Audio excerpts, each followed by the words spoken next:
noticed that he had that middle child syndrome. He was diagnosed to be bipolar. The doctor told him, Gav, there is nothing wrong with your mind. There may be something wrong with the brain. In other words, there might be some sort of imbalance chemically which is causing you to be this way. Kamakailan lamang ay naghayag si Mr. Pure Energy Gary Valenciano at nagbigay linaw sa kalagayan ng anak na si Gav Valenciano.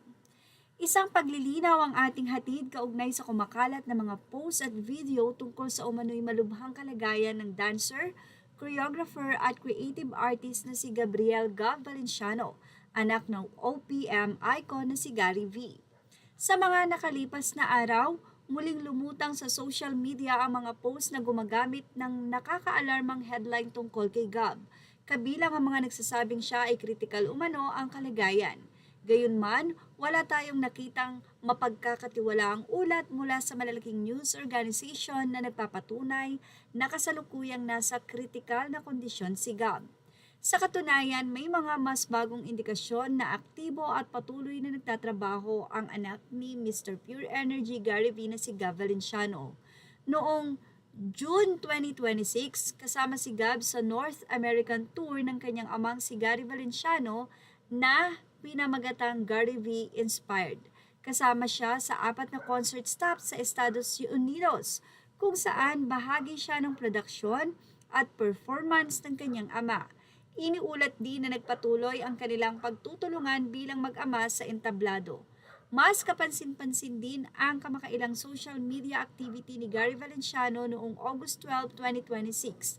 Nagbahagi ang singer ng mensahe para sa kanyang anak na si Gab na malinaw na nagpapakitang patuloy ang kanilang komunikasyon at ugnayan bilang mag-ama.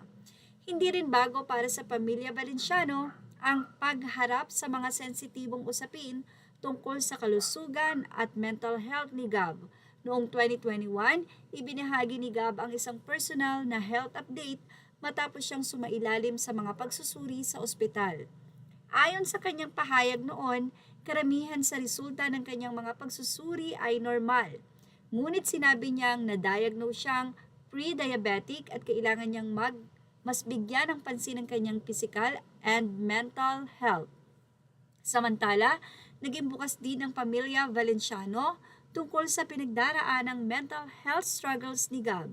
Sa isang episode ng podcast na Unshaken with Gary V, naging bahagi mismo si Gab ng pag-uusap tungkol sa kanyang pinakamababang yugto, paghingi ng tulong at kung paano siya sinusuportahan ng kanyang pamilya. Dahil dito, mahalagang huwag agad maniwala sa mga social media posts na gumagamit ng mga salitang gaya ng kritikal, pumanaw, o nasa bingit ng kamatayan, lalo na kung wala itong malinaw na source.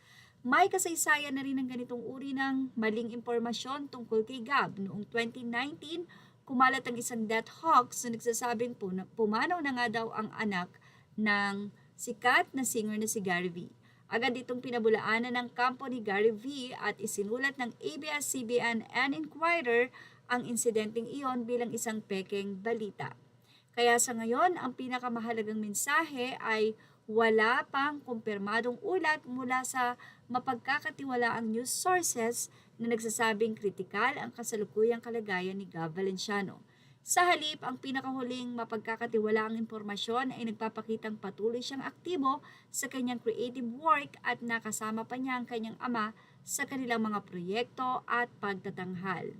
Kung may bagong opisyal na pahayag mula mismo kay Gary Valenciano, sa pamilya Valenciano o mula sa lihito mong news organization, yun ang dapat nating gawing bantayan bago maglabas ng anumang konklusyon tungkol sa kalagayan ni Gab.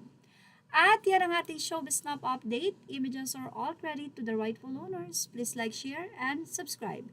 Thank you for watching.